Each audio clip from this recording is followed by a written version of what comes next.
Happy New Year, everyone. This is Austin, owner and head coach of Fitness That Fits You, host of the Fitness That Fits You podcast. Again, Happy New Year, 2021, new year, new goals, new you, psych. No, same you, just working towards some different things here, okay? Today, we're doing a wonderful episode with yours truly, Rebecca Louise King, the fiancé. She was on the second episode, I believe. I think, what did we do? I think I did the first one, and then you came in on the second one to kind of talk about like motherhood and what it's kind of been like in the way of like getting back into a regimen and stuff like that. Kind of. Yeah, that's what it was, you all. That's what it was. So we wanted to come to you with a new episode or a different episode today. A pretty short episode, kind of to be an extension here, a second part of your motivational series here. Okay, so this is episode 2 of your motivational series, starting off this year right with some motivation. Okay. So it'll be titled that way when you look at this series, the motivational episode series 2. Okay. So I wanted to bring Becca on today just to kind of bring in the new year with me, obviously. And then, of course, to kind of talk about some of the things that I've seen recently, just within the last few days, already kind of serving to be a point of communication here in the new year. And that's this idea of New Year's resolutions and weight loss and, watching the scale and things of that nature. And so, I just wanted to have her on to kind of get her perspective and maybe talk a little bit about her experience with it all. We've been getting a little bit back into fitness and exercise. Even with the little one, we'll trade turns on who's doing what move or what exercise while we're holding the baby. And so, it can be challenging to get it all in, but it'll be some good conversation. Hopefully some good tips for everyone looking to get their exercise in as we, continue the conversation here. Okay. So Becca, why don't you talk about the new year? What are some of the new things that you have coming for you this year? Just some things you're excited about. Oh, well, I'm excited to... You gotta speak just a little bit. Oh, sorry. All good. Is that better? Yeah. Okay. I'm usually a little louder than everyone else, so that's okay. Yeah, go ahead. I'm looking forward to getting back to work a little bit more. I'm only working a couple days a week right now, and Rosie Girl is going to be starting in some daycare here actually in about a week, and so that will give me a little bit of time to myself and pick up some work again and start doing some other things that I've been looking forward to. What's that like? What are your feelings like, your emotions in the way of Rosie getting ready to start daycare? I'm very glad that she's going to be starting daycare. She needs the social aspect of being around some other kids and getting the stimulation. I'm hoping maybe it will help her sleep a little bit better if she's not just hanging out with me all the time. Yeah, that's I can see that. One thing too that I've experienced as a coach is, I've been lucky to experience training, other moms. And so, they've expressed to me their concerns with, just their work life and then, life with their partner and life for themselves. And then on top of all of that, they're sending their newborn off to daycare for the first time. So, they've expressed, not concerns, but just like, it's the future. It's tough as a mom, as a father. I can tell you, while it does itch me a little bit, Rosie can be upstairs crying and I don't feel it in my bones in the way that you do. I'll say to her, maybe she's just going to have to cry it out. She's going to have to cry. It's okay. And I can see on Becca's face that, she wants to do whatever she can not to let her cry. And it's every mother has said that to me. So, don't be afraid to, go ahead and, you can share with us what it's going to be like, some of the things you're a little worried about for that. That's the point of this. We're just kind of getting on here and talking. They want to know who we are, what we do, etc. So tell us, because I need to know as well, so that I know how to respond. So what are some of the things you're kind of, I guess, gearing up for, if you will, when that happens? For sending her to daycare? Yeah, just like emotionally. Like, what's that feel like? I'm sure there's like a bittersweet feeling too. Like, she's growing up too. Yeah, she's grown up. Even just like when I was gone the other day for the massage that you treated me to, you sent me away with okay, don't think about us, don't think about what's going on. And it's impossible.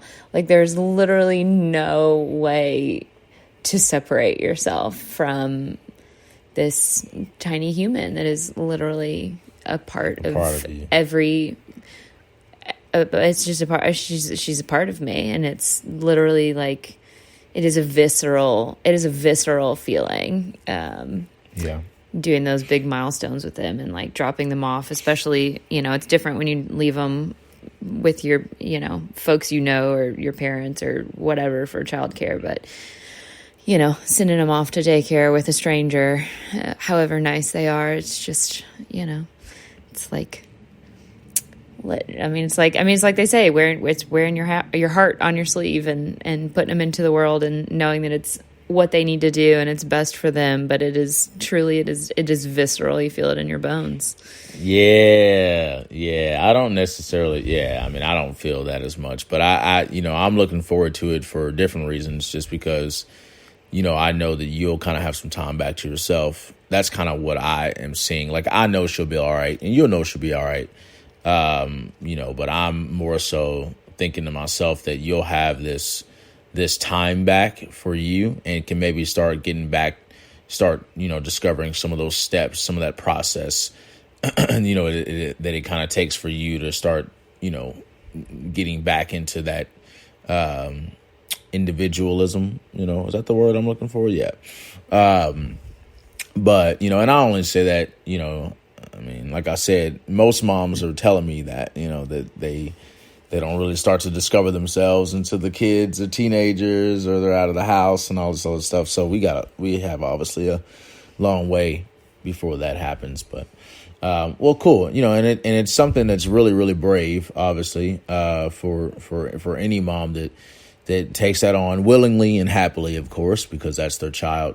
But, to know that, the idea of like just motherhood is going to kind of set you back in the way of, you knowing you, and you want to do that because that is your spawn, that's a part of you. Spawn. There's a movie called Spawn. That's, I forget his name. It's not a great word. Spawn? No. It's not how I want to refer to Rosie. Yeah. She technically is. She is, but it's not the most endearing word for your child. Okay, that's fine. Getting to all the words. Loins. It's like, what does that even mean? Ugh. Loins. Fruit of our loins. I'm not sure that's the topic of this podcast. Loins, like, you're right. Well, reproductive health is a part of exercise and fitness. Stronger insides or better insides. You know what I'm saying? You can train the abdominal region and the pelvic region, right? To better withstand the event that is going to occur. The fruit of the loins. Exactly. So the stronger you are, the better you will be when that time comes. Your body's essentially breaking down. You're literally breaking. Your bones are changing. So anyway, we kind of took a turn there. But all right, yeah, again, I just wanted to kind of touch on the progressions here, the forward movements here in the year. You know, this is a little different of an episode than we normally have, but again, just trying to find ways. This is a part 2 of our motivational series, so just trying to find ways to motivate others. And I think Becca's going to be definitely, you know, a motivational image, if you will, or individual to help motivate other people in the way of motherhood, just, you know, being a certain way with the kid and still being able to do X, Y, Z. So with that being said, earlier in the podcast episodes, we talked about your, you know, how you were going to be getting back into exercise and stuff like that. And one thing that I specifically remember you mentioning was, you know, just how difficult it was, you know, for you to get back into it, not just because of Rosie, but also because of, you know, prior to, you know, conception, you know, you were prior to conception, you pregnancy were prior to pregnancy. Yeah, I mean, yeah. You were, you had fallen away from some of the exercise that you enjoy doing so much. And so fast track that, you know, she's 6 months old, so 15 months, 16 months or so. So fast track that, you know, we're nearing, you know, 2 years later, you know, your body, after going through that, you know, if you do not give it, you know, the strengthening that it needs, obviously it's just going to continue to kind of weaken, you know, and you may have already experienced some of that, you know, when you're not as strong, you're not as durable, you know, certain movements can bother you. You can, you know, get sore a lot easier, just structurally, your you know, even your muscles, like everything just kind of starts to collapse a bit on you. I'm not talking about you. I just mean in general, you know, you're going to experience some atrophy, like all of that, you know. So I guess I kind of just want to know, like, what's going to change, you know, what has changed or what changes are you wanting to make, you know, kind of distinct from the earlier conversation we had. You know, we've already started some exercise, you know, we can talk a little bit about that. You know, let's do that. I'm sorry, this is not a very structured question, you all. Let's talk about some of the exercises we've done already, how that's affected you, and what this year is looking like in the way of getting you to move again. Okay. Well, yeah, some of the exercises we've been doing. I mean, it's like, you know, every once in a while, I kind of just get to the point where I'm like, okay, I need to like do some stuff. I'm feeling frustrated, and so you'll, you know, give me some exercises to do and give me the space to do it. And, you know, and it's a frustrating process because, you know, I'm not doing it on a regular basis and it had been so long. And I think one of the hardest things that, you know, is very much of like a focus while I'm doing these exercises is that I don't necessarily feel in tune, or I don't feel, not necessarily not comfortable, but I don't feel in tune with my body in the way that it is existing now, because it is so different from how it used to be when I was doing even just like the same exercises and just like what it's been through the last couple of years. And so, you know, I feel that on a regular basis, just like after going through pregnancy and childbirth is, you know, and I'm sure a lot of women, just in general, probably experience that. And I think it kind of goes back to, you know, what you and I have talked about with the scale and, you know, focusing on the scale and kind of all of that kind of stuff is just like feeling so disconnected from your body because it just doesn't really feel like your body for whatever reason, whether it's childbirth, whether it's, you know, weight gain or weight loss or, you know, any of those things. And there's so many more, just feeling so out of touch with, you know, the vessel that you reside in. And so, you know, when you just like exist in a different way within your body every day, it's frustrating and it's hard to feel motivated and feel excited, because when you do those same exercises over and over and over, the same ones you're used to, you've done them for years, it feels different. It feels completely different. And that can feel defeating, and it can feel frustrating. And so for me, one thing that I need to work on for this year is just reminding myself and like giving myself some grace, because I think there's like a natural strength that comes from being pregnant and childbirth. And I do remember feeling strong in that body, like that was pregnancy was a powerful, strong body for me. It's not for every woman, but, I felt strong during it, and it helped me in childbirth a lot, the strength that I had. But, your body changes so quickly and so much from pregnancy until, and then you have the baby, and it's just, a complete 360, one day to the next, honestly. And I still experience that, 6 months down the road. It's one thing that I joke about is that it's like not something that we talk about after you have a kid, is like how bad your body hurts you, just like on a random, like my knees hurt just from like being on my knees, or like, all the time with Rosie and like bouncing and, all of these just like crazy things that I just was not prepared for, that I need to continuously strengthen and do these exercises for. Yeah. So I want to touch on two things, but, the first thing, you mentioned that that exercising in general, even doing some of the things that you're used to doing, consistently, are now different. So when you say different, do you mean more challenging? Do you mean they just feel a bit more foreign to you now? Like, what exactly do you mean by different? Well, I think both of those things, in that it is more challenging, just one, because I'm not necessarily starting from scratch, but I'm starting from a lesser point than where I was at before, but different in that like my body feels different when I do them now.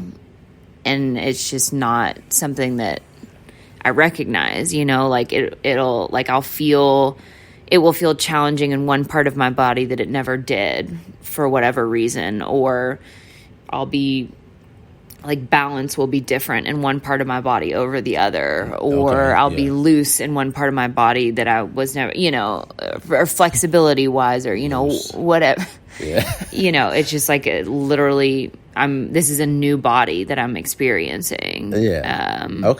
Because of all the changes and, and yeah. Yeah, I like that. Okay, well, and again, it's just kind of a way to like break it down, because I would imagine that the people, there's, first of all, Rosie's not the only pandemic baby, I would imagine, no. And I would imagine you're not the only pandemic mother. So if there are people listening, then they hear these things, and maybe they now have discovered a platform where okay, there's a coach here that clearly, trains mothers and has these conversations on a daily. He also lives with a wonderful mother, 10 out of 10 on the mother scale. And here's a mother also on the podcast who is speaking on some of the hardships physically that, that can come with pregnancy, postpartum pregnancy in general. So I think it's really great that you shared. Obviously, I'm very appreciative of you being on with me. I want to also, in the beginning of this, we touched on just a couple of the things that we've noticed in the new year already. Again, Happy New Year, everyone. All right. And so we noticed, and I've had these conversations with you, but just already there is such a stigma, if not an increased emphasis on this need to change, our 2020 selves. Everybody is so fixed on trying to be better than we were last year because of all the up and down and the uncertainties and just the crap, and people blaming their weight gains on COVID and the pandemic, or the quarantine rather, in the initial part of it. And so people are using 2021 as that way to get out. And so the scale has become, and I made a post about this not too long ago. It had to just be a couple of days ago, but now people are looking to that scale as their coach, and I've had a couple people reach out to me, my clients, and tell me how often they're looking at the scale. And it's like, no matter how much I say to you all, hey, don't, why are you doing that? It's just like it's like an instinctual, it's like a thing, it's like it becomes like an obsessive thing. And I blame it on our society. We've talked about our society. I've talked about some of the environmental, influences on an episode. Take a look at the previous episodes if you like. I think it was like episode 6 or so, but talking about the environmental influences, social media, the people around you, your support system, and the effect that may have on how you, feel about yourself, or what you look to for support or comfort. But the scale is not going to do that. You losing or gaining 5 pounds is not a merit of who you are, or your productivity, or not productivity, but progression, if you will, your development. It doesn't say anything about the forward movement you've created. It's just the scale. And newsflash, most scales are distinct from another. Like they all calibrated differently. They all are going to give you a different number. You're going to change from morning time to evening time. You're going to change from 9 a.m. to 12 a.m. or 12 p.m. Just a few hours difference is going to have an impact on what the scale says. So you can't allow that scale to be a merit of your development. I hope that in the new year, and I obviously want you to weigh in on this, but I hope that in the new year people are a little bit more geared toward or focused on just being like better, just being better. And it's not about being better in comparison to other people, and that goes for moms too. Like, it's not about being a better mom in comparison to other moms. It's about just like being the healthiest you, be healthy. That's pretty much it. And we know that for you to be healthy, if you're going to be a healthy person, then your sleep is going to be really good. Your, these 2-hour sleep nights, 3-hour sleep nights, they're not going to cut it.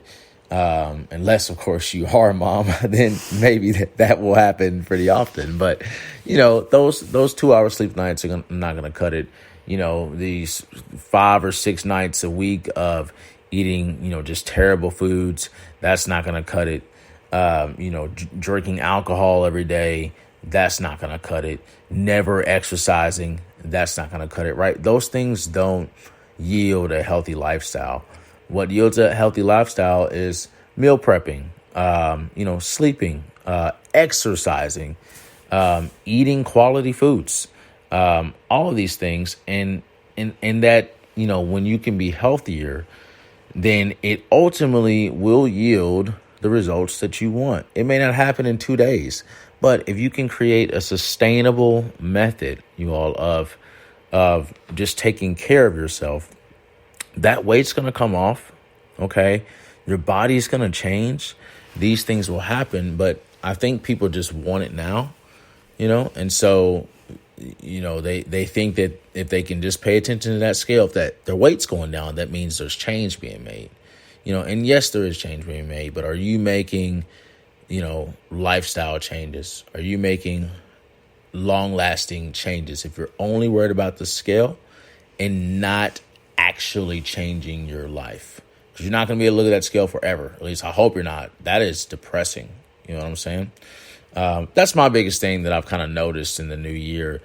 There seems to be a very large emphasis on, what that number on the scale says, and you are so much more. Have you had any of that issue, as a mom trying to bounce back into exercise and things like that, have you had any issue with what that scale is saying? I know that part of this answer is like, I already know the answer because we don't have a scale, but is it is that like anything that you are like thinking about how much you're weighing? I mean, it is, but I guess in a different way, because you're right. We don't have a scale. But I think that I do it because I don't have a scale, I do it in other ways in terms of like the clothes that fit me and how they fit me, you know, and whether it's weight or not, you know, the tone or, you know, I think it's all essentially the same thing. You're looking for change in one aspect or another. And so whether it's focused on a scale or, you know, fitting into a specific pair of jeans or a top or, you know, whatever it is that you're looking for, you know, I see that more in myself when it comes to, you know, clothes and stuff. And granted, there are certain days when I don't get out of my pajamas, and that always helps. It helps because they're pajamas, but it also doesn't feel great. So, you know, I do think it's also a cycle in terms of, you know, there's those clothes I want to fit into, but at the same way, like if I wear my pajamas all day, I feel bad just because I didn't like try it all that day, and you know, and I didn't go out and do anything, and I think that that's so much of like why, I don't know, everybody's so focused on this like major change for 2021 and just like leaving the bizarre world that we were all in for 2020. But I think that something for me personally that I'm like trying to remember and trying to focus on moving forward, especially like right now when it's cold out, you know, it's gray, it's rainy, whatever, like, is that as the world comes back to life, not just like through the seasons, but with, you know, vaccines coming out or you know, things starting to come back to life a little bit, like we're all going to see change naturally, I think, just because we'll be out in the world more, being with other people, feeling better about ourselves because we're with other people. We're not going to just be literally stuck in our houses all the time. As it gets warmer and the sun comes out, we're all going to be out and about because we can again, and go in and doing things and, you know, being, you know, just naturally kind of like getting into the routine of movement again, in just like a very natural way. And I think people will start to see some of that change. But, you know, I think that I know so much of it for me is like lack of control. And I think 2020 was so much of just like nobody had control over anything. And so a lot of people feel like that's something that they should be able to control. And if you can see the physical change on the scale and you can't see it on your body, you know, like it's still, you know, it's control. And I think that has a lot to do with it, you know, whether you want to focus on that or not. It can be hard not to if you really need a win, or if you need, you know, if you need to see some kind of change, whether it's good or bad, you know. Yeah. And then you just kind of get lost in that, and it can be, you know, a cycle.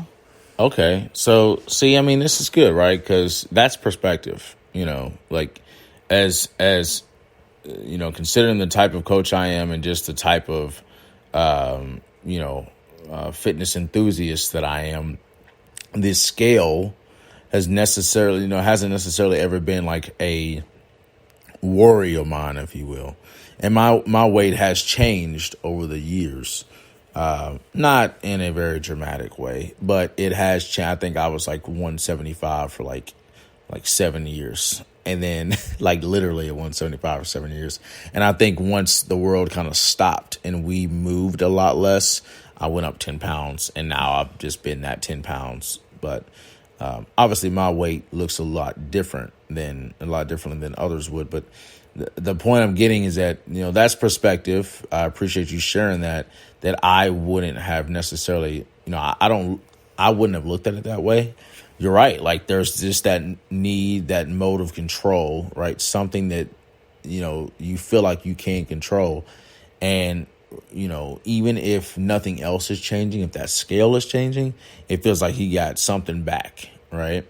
So, I think that's a definitely a different way of looking at it. It definitely, just allows you to kind of relate to those, those individuals. If you are those individuals listening, I guess just ultimately, just try and remember in the midst of taking back that control, that scale is not all. It is not all that you are.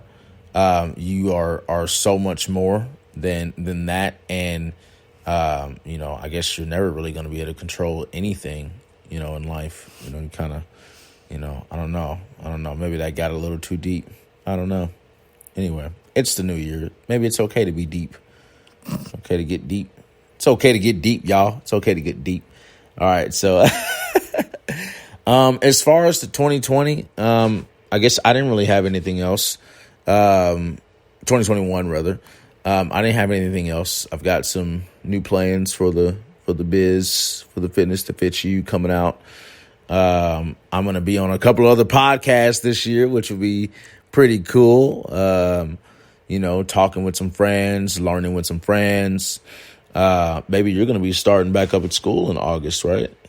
Yeah. Okay. Hopefully. And then Rosie would have been she's going to turn a year in July. That's pretty cool. Bentley's got a birthday this year. She has a birthday every year though. We all do. So that's pretty cool. My birthday is on the 21st this year. It always is October 21st, but it's 2021. That's what makes it so cool. And then Becca's turning the big 3-0. Wait till she turns the big 3-0, y'all. Everything is going to change. The first day I turned 30. As soon as I turned 30, my body changed. Like everything changed. Nah, nothing really changes, really. I mean, you're still the same as you were at 29. Maybe 35. You're like, oh, well, we're not there yet. So we got some time. Anyway. All right, y'all. Well, I'm going to end off with a couple questions here. I've got some secret questions that Becca doesn't know about. So we're going to ask Becca this. You're going to learn a little bit about Miss Rebecca Louise King, okay? Let's see if we can get a little memory game going here as well. Yeah. All right? Yeah. All right. Rebecca King, what day did Austin.pegram... Oh. No. What day did Austin.pegram propose to you? What day? It was December 20th. Of what year? 2019. Okay, that one was easy. All right. Sorry, that was an easy question. All right, what did you go to school for? What was your degree? This is just more informational. I had a double degree in environmental studies and sociology and anthropology. Damn. So, what does that entail? Which part of it? All of it. I mean, what? I mean, is that? I would imagine that's why you're so so involved with just different people, just the definitely trying to understand people and stuff because I don't really think this might sound weird, but I was talking to somebody about this not too long ago, but I don't really I don't know you to have a ton of friends that are just white or just anything.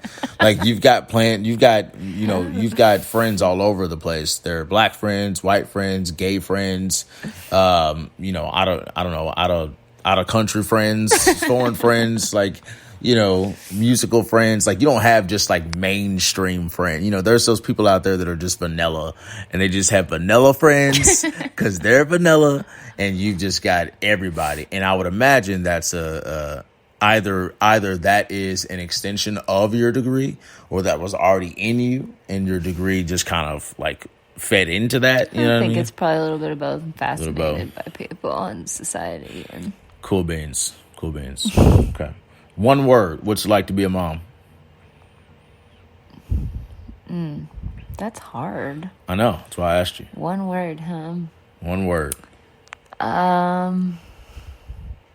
Man, I need time to think about that. Wow. It can even, you're trying to think too big. I am. Don't dig into that vocabulary. There's not one word There that isn't? encompasses all of it. No, it's You could just say, euphoric. okay, there you go. So kind of, so being a mom is kind of like getting like a runner's high.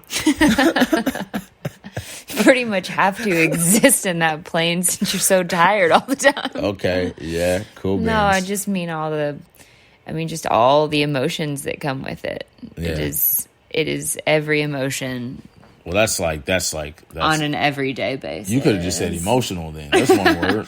But that tends to come off as like negative. Yeah, but it doesn't have to be. I mean, that's part of one of the issues too, right? Is there seems to be this negative connotation on anything involving mothers and how they respond to it all. But there's nothing negative about being emotional. It's just emotion, right? Everything's an emotion. Everything's driven off of it. There you go. Like this couch in front of us. Okay, I was taking it a little too far. I was going to give the couch life, but it doesn't have life. It doesn't have emotions. I take that back, you all. Very cool. Well, I don't really have any other questions for you. Okay. I just wanted to talk to you about that. What's it like having a partner? A black, handsome partner. Handsome black male. What's that like having a partner? This is a bizarre question. No, this is a good question because you got to think. I mean, with everything that's going on in 2020, like I'm sure there are days where I walk out of the house and you're worried about my safety. Yeah, it's real, but that just also is part of my privilege as a white person. That's the existence of black mothers. That's their existence every day, no matter what, and I have had to learn that. I've had to learn how to cope with that, feeling that fear. But that is very much tied up into my privilege. And that also goes with having, Rosie. Little caramel baby. Yeah, So, it's been an interesting year for that, too. And learning how I have to, use my privilege and my whiteness to be the correct kind of ally and mother and partner, and do it safely and do it the best that I can for you all. Yeah. I'd say you're doing a pretty good job. Well, thanks. It's one thing I very much appreciate in our relationship because I'm never going to understand what it's like to be a black male, and you're never going to understand what it's like to be a woman. But we talk about it, and we talk about it on a pretty regular basis. Yeah. And that was always something that I was very proud of us for. Well, because it's like every day. Recognizing that we both exist in the world so differently. Yeah. And that we can, it's an open space in our household to, talk about it and to have those conversations because we have to. That's right. We have to. So I'm always going to be a black male, a stunning chocolate black male. And she's always going to be a wonderful, accomplished, happy, beautiful black mother. I'm sorry. I got that all. That is incorrect. You're right. I got it all messed up. They're going to laugh at that. Assuming they listened all the way through, they'll laugh at that. But a lot of people talk about how cute we are. So I'd imagine they'll listen. They'll be like, oh, Becca's back on. Oh, shit. They go listen to it. Guaranteed. I put up little videos sometimes of Rosie and everybody's like, oh, I want to eat her up. I want to eat her up. I don't know if they see your posts of her because I don't know if you really post. Not much. All right, y'all. Well, look, it's late on our end, so we're going to head on out and, maybe you can do some snuggling in the bed. But, I just wanted to, bring in the new year with, again, Happy New Year to you all. Happy 2021. Let's all look to be better, healthier this year. Wanted to bring in the new year with the fiancé. I'm gonna go ahead and say this, live, but we're looking to tie the knot, if you will. The spring of 2022. All right. So, oh man, that's going to be a cool year when it's 22, won't it? Anyway, we won't be around for that. But yeah, so, hey, there's something that you all get to look forward to, But yeah, so I hope that, the new year has been great to you all. There has been a lot of shit to happen, and it has both negatively and positively impacted everyone, period. And so, through it all, the people that are still here on this earth breathing, lucky to still have the family that we do and the privilege that we do in this country. I hope that is something that we can hold on to and be grateful for and remind ourselves of that on a day-to-day, that as shitty as everything has been and as restricted as everything has been, we still have a ton more than we could ever ask for. So, let's hang on to that and let's make this year better, not because we want it to be better than 2020, but just because we should be trying to get better all the freaking time. You know what I'm saying? A couple things coming up. April 24th through the 25th, Women's Wellness Retreat, you all, okay? Be looking out on Instagram, AustinFTFY, AustinFTFY, or Facebook, FTFY Information Community, or my main page, Austin.pegram, where we are putting up information regarding this Women's Wellness Retreat. You can also look on the event page, Women's Wellness Retreat. Go and check that out. If you want to speak directly with Holly.a.cropper, the owner of HC Events, Holly is a client of mine. She and I are doing this together. You can go to HC Events on Facebook or HC_events on Instagram. Okay, go check that out. If you're looking for coaching, the link to apply for coaching will be in this description. I say apply because I am not looking for individuals that are price searching. Okay, I want people that are serious, who have a real goal, who are motivated to reach that goal, and who just need some direction and guidance. I want to work with you. If you're just jumping around trying to find out what's cheaper, then that's not going to work for the program, okay? You need to be on the look and on the prowl for a program that's going to help you succeed, not a program that will only cost you $10, okay? At any rate, you can apply for coaching in the link. Looking forward to hearing from you. It's the new year. I know a lot of you are looking to crush some new fitness goals. I'm here to help you. Reach out to me with any questions. Phone number and email, as well as my social media accounts, will also be listed in this description as well. If you are looking for any supplements, you all, protein, creatine, pre-workout, BCAAs, detox, or what have you, go on down to SupHub in Wesport Road, Louisville, Kentucky. If you know where Louisville Athletic Club is, the big old LAC gym there, there's a Kroger there in that same plaza as well. SupHub is there, right there in that plaza. Going down there, tell them Austin.pegram with fitness that fits you sent you, and you'll get 20% off of your entire order. Also, you will get a free t-shirt and water bottle. Ideally, try and speak with Calum. He is the face, the man down there at SupHub. All right, you all, thank you very much for your time, and I'm glad that you enjoyed this episode. If you enjoyed this episode, daily reminder, be good to yourself. Becca said it best. Give yourself some grace. Be kind to yourself. Okay, you are wonderful. You are great. Prioritize self-care. All righty, everyone. Good night if you're listening to this at the nighttime. And good morning if you're listening to this in the AM.